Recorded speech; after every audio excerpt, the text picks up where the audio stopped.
রাত তখন প্রায় 10টা। বিছানার পাশে বসে আয়নার সামনে বসে ঠোঁটে লাল টুকটুকে লিপস্টিক লাগাচ্ছিল রূপা। আর এদিকে তার স্বামী সোহেল রাতে খাবার খেয়ে সিগারেট খাওয়ার জন্য ঘরের বাইরে গিয়েছিল। সোহেল ঘরের ভিতর চলে এসে বিছানায় উঠে বসলেন। এমন সময় রূপা সোহেলের কাছে গিয়ে সোহেলকে জিজ্ঞেস করলো, দেখো তো আমাকে কেমন লাগছে। সোহেল বলল, আজ তো তোমাকে নতুন লাগবে না, প্রতিদিন যেমনটা লাগে আজকেও তেমনটা লাগবে। রূপা বলল, এমন ভাবে বলছো কেন? কাল তোমার ছুটি, কাল তো তুমি বাড়িতে থাকবে, তার জন্য আজকে রাতে একটু সেজেছি। সারাদিন অফিস করো, তুমি তো আমাকে দেখার সুযোগই পাও না, আজ রাতটা তুমি আমাকে একটু মন ভরে দেখে নাও। তখন সোহেল বলল, তোমাকে তো দেখছি 5 বছর ধরে, আর কি দেখার বাকি আছে? অনেক রাত হয়ে গেছে, আমি ঘুমাবো, আমাকে ঘুমাতে দাও। তারপর রূপা বলল, না আজকে তুমি ঘুমাতে পারবে না, আজকে তুমি আমাকে আদর করবে, কতদিন ধরে তোমাকে কাছে পায় না, আজকে রাতে তোমাকে ছাড়বো না। সোহেল বলল, এত আদিক্ষেতা করো না, আমাকে ঘুমাতে দাও। এই বলে বিছানাতে শুয়ে পড়লো।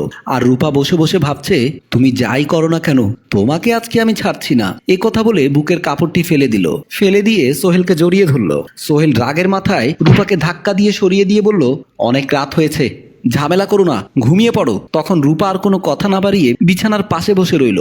এদিকে সোহেল ঘুমাচ্ছিল, রূপা বিছানার পাশে বসেই ছিল। তখন রাত প্রায় আনুমানিক 3টা বেজে গেছে। রূপা ঘর থেকে বেরিয়ে গেল, বেরিয়ে এসে সিঁড়িতে বসে আছে। এমন সময় পাশের রুমের হাবিব বেরিয়ে আসলো ঘর থেকে। হাবিব সাহেব রূপাকে দেখে বলল, ভাবি এত রাতে আপনি এখানে বসে আছেন কেন? রূপা বলল, ঘরে ভালো লাগছিল না, তাই ভাবলাম সিঁড়িতে একটু বসে থাকলে ভালো লাগতে পারে। রূপার কথার জবাবে হাবিব বলল, কি বলছেন ভাবি, কাল তো আপনার স্বামীর ছুটি, ঘরে গিয়ে দুজন মিলে আনন্দ করেন। রূপা বলল, আনন্দ করা আমার ভাগ্যে নেই, আমার স্বামী আনন্দ করতে পছন্দ করে না, আমাকে এখন আর সহ্য হয় না, আমাকে দেখলেও রেগে যায়, আমাকে দেখলে মনে হয় আমি যেন ওর বিপদ হয়ে আছি। তখন হাবিব ভাবলো, আমি একটু সুযোগ নিয়ে দেখি, আপনি চাইলে স্বামীর সুখটা কিন্তু বাহির থেকেও নিতে পারেন ভাবি। তখন রূপা বলল, কি বলছেন, স্বামীর সুখ বাহির থেকে নেব কেমন করে? হাবিব রূপার হাতটি ধরে ফেললো। রূপাকে বলল, ভাবি এখন আপনার কেমন লাগছে, আপনার কাছে ভালো লাগছে না? রূপা বলল, আমার শরীরটা শিউরে উঠছে, আমার স্বামীকে খুব কাছে পেতে ইচ্ছে করছে। হাবিব রূপাকে জড়িয়ে ধরে আদর করতে লাগলো। রূপা সকালবেলা গোসল করে ওয়াশরুম থেকে বের হচ্ছিল। এমন সময় দোলা বেগম সেখানে গিয়ে বলল, তুমি যখন সকালবেলা ওয়াশরুম থেকে বের হও না, এটা প্রতিদিন দেখতে দেখতে আমি ভাবি কবে একটা সুখবর পাবো, কবে আমি দাদি হতে পারবো। তখন রূপা বলল, দাদি হওয়ার কথা ভাববেন না, দাদি হওয়ার কথা ভুলে যান। দোলা বেগম বলল, কি বলছো বৌমা, দাদি হওয়ার কথা ভুলে যাব কেন? তুমি এই বাড়ির বউ, আমার ছেলের বউ, তুমি তুমি মা হবে, এটাই তো স্বাভাবিক, আর তুমি বলছো আমি দাদি হওয়ার কথা ভুলে যাব? এমন কথার জবাবে রূপা বলে, সন্তান কোথা থেকে আসবে? আপনার ছেলে তো আমাকে সময় দেয় না, আপনার ছেলেকে ধরতে গেলে যত সব বাহানা শুরু করে দেয়, স্বামীর আদর, স্বামীর সুখ কিরকম সেটা তো আমি ভুলেই গেছি। এমন কথা বলে রূপা সেখান থেকে চলে গেল। দোলা বেগম বলল, বৌমা এমন কথা বললো কেন? হাবিব রুমে একা একা শুয়েছিল। এমন সময় রূপা সেখানে গিয়ে হাবিবকে বলল, আমি তোমার রুমে চলে আসলাম। হাবিব বলল, ভালো করেছো, কিন্তু কেউ দেখেনি তো? রূপা বলল, কেউ দেখেনি, আর কেউ দেখলে দেখুক, আমার এখন তোমার আদর পেতে ইচ্ছে করছে, তুমি আমাকে এখন আদর করবে। হাবিব বলল, তোমার স্বামী তো আজকে বাড়িতে আছে, আজকে আদরটা তোমার স্বামীর কাছ থেকে নিতে। রূপা বলল, স্বামী যদি আমাকে আদর করতো তাহলে কি আমি তোমার কাছে আদর চাইতাম? স্বামী আদর করে না বলেই তো আমি তোমার কাছে আদর চাচ্ছি। তুমি কি এখন আদর করবে, নাকি আমি রাস্তায় গিয়ে কারো কাছ থেকে আদর নিয়ে আসবো? তারপর হাবিব রূপাকে বিছানায় শুয়ে ফেললো। যেতে যেতে 3 ঘন্টা হয়ে গেল। তারপর রূপা হাবিবের ঘর থেকে বের হচ্ছিল, কিন্তু রূপা খেয়াল করেনি রূপার লিপস্টিক ঠিক নেই। এমন করে ঘরের বাইরে চলে গেল। ড্রয়িং রুমে সোহেলের বাবা আর মা বসে কথা বলছিল। এমন সময় সোহেল এসে বলল, মা তোমার বৌমা কোথায় গেছে? তোমার বৌমাকে দেখছি না যে। দোলা বেগম বলল, তোর বউ কোথায় গেছে সেটা আমি জানি, আর আজকে তুই বাড়িতে আছিস, আজকে তুই বউকে সময় দিবি, তা না করে তুই তোর মতো ব্যস্ত থাকিস কেন রে? তুই নাকি বৌমার সাথে এখন ভালোভাবে কথাই বলিস না? সোহেল বলল, ভালোভাবে কথা বলার কি আছে, সব সময় কি ভালোভাবে কথা বলতে হবে? বৌমার প্রয়োজনে তোকে কাছে থাকতে হবে, কারণ বৌমা হচ্ছে তোর বউ। বাবার কথার জবাবে সোহেল বলল, তোমরা কি তোমার বৌমাকে নিয়ে আমাকে নাচতে বলছো? তোমার বৌমাকে নিয়ে সবসময় নাচানাচি করবো নাকি?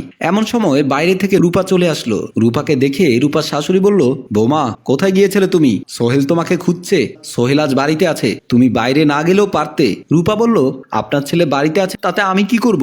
আমি তো আপনার ছেলের কোনো কাজে আসি না, আপনার ছেলে তো একা থাকতে পছন্দ করে, আপনার ছেলেকে তাই একা থাকতে দিয়েছি। তারপর দোলা বেগম খেয়াল করলো রূপার লিপস্টিক মুখে মেখে আছে। দোলা বেগম রূপাকে বলল, বৌমা তুমি কোথায় গিয়েছিলে? তোমার এমন অবস্থা কেন? তোমার ঠোঁটের লিপস্টিক এলোমেলো হয়ে আছে কেন? রূপা বলল, কি বলছেন মা? আমার ঠোঁটের লিপস্টিক এলোমেলো থাকবে কেন? ও, আমার মনে হচ্ছে আমি যখন খাবার খেয়েছিলাম তখন আমার লিপস্টিক এলোমেলো হয়ে গেছে। ঠিক আছে মা, আমি ঘরের ভেতর থেকে ঠিক করে নিচ্ছি। এমন কথা বলে রূপা ঘরের ভেতর চলে যাচ্ছে। সোহেলের বাবা সোহেলকে বলল, এখনো সময় আছে, বৌমাকে একটু সময় দে, নয়তো বৌমা হাতছাড়া হয়ে গেলে অনেক পস্তাতে হবে তোর। সোহেল কোনো কথা না বাড়িয়ে সেখান থেকে চলে গেল। এদিকে রূপা ওয়াশরুমে বমি করছিল। রূপার শাশুড়ি দোলা বেগম এসে বলল, বৌমা তোমার কি হয়েছে? তুমি বমি করছো কেন? রূপা বলল, মা আমার মনে হয় গ্যাস্ট্রিক হয়েছে, কয়েকদিন ধরে খুব বমি হচ্ছে। দোলা বেগম বলল, কি বলো বৌমা, বমি হচ্ছে মানে? তখন রূপা বলল, বমি হচ্ছে মানে বমি হচ্ছে। এই বলে রূপা ওখান থেকে বেরিয়ে গেল। দোলা বেগম ভাবলো, আমার মনে হচ্ছে অন্য কিছু। বৌমা গ্যাস্ট্রিকের জন্য বমি হচ্ছে না, বৌমা মা হতে যাচ্ছে। কিন্তু আমার ছেলে যদি বৌমার সাথে ভালো ব্যবহার না করে তাহলে মা হলো কিভাবে? আমার ছেলে আজকে বাড়িতে আসুক, তার সাথে সরাসরি কথা বলবো। এমন কথা ভাবতে ভাবতে বেরিয়ে গেল। ছাদের উপর হাবিব আর রূপা কথা বলছিল, মনে হচ্ছে ওরা ঝগড়া করছিল। এমন সময় ছাদের উপর আসলো সোহেল। সোহেল দেখতে পেল রূপা হাবিবের ঝগড়া। রূপা বলছে, আমি এখন মা হতে যাচ্ছি, কি হবে আমার তাহলে? তুমি যদি আমার সাথে এমন আচরণ করো আমি কোথায় যাব? হাবিব বলল, তুমি কোথায় যাবে তা আমি কি জানি? তাছাড়া তোমার পেটে সন্তান, তোমার স্বামী আছে, হয়তো সন্তান তোমার স্বামীর। রূপা বলল, কি বলছো তুমি? তুমি ভালো করেই জানো আমার স্বামীর সাথে আমার ভালো সম্পর্ক নেই।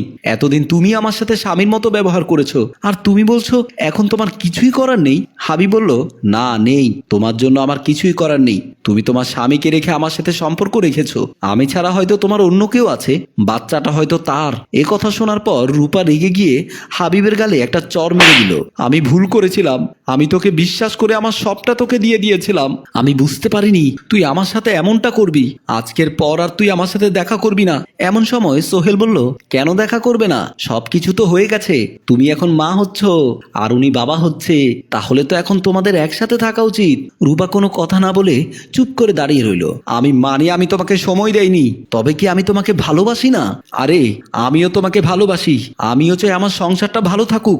দিনে রাতে এত পরিশ্রম করছি যাতে আমাদের সংসারটা ভালো থাকে, আর তুমি অন্যজনের সাথে সংসার করার জন্য প্রস্তুতি নিয়েছো। ভালোই করেছো তুমি। শোনো, আজকের পর তোমার সাথে আর আমার কোনো সম্পর্ক থাকবে না। এ কথা বলে সোহেল চলে যাচ্ছে। হাবিব আর রূপা দাঁড়িয়ে আছে। রূপা দাঁড়িয়ে দাঁড়িয়ে কান্না করতে লাগলো। এতে করে আমরা কি বুঝলাম? স্বামীকে ঠকিয়ে অন্য কারোর সাথে মিশে গেলে তার ফল কখনোই ভালো হতে পারে না। গল্পটি আপনাদের কাছে কেমন লেগেছে তা আমাদের কমেন্ট করে জানিয়ে দিন। লাইক কমেন্ট শেয়ার করে আমাদের পাশেই থাকুন। ধন্যবাদ।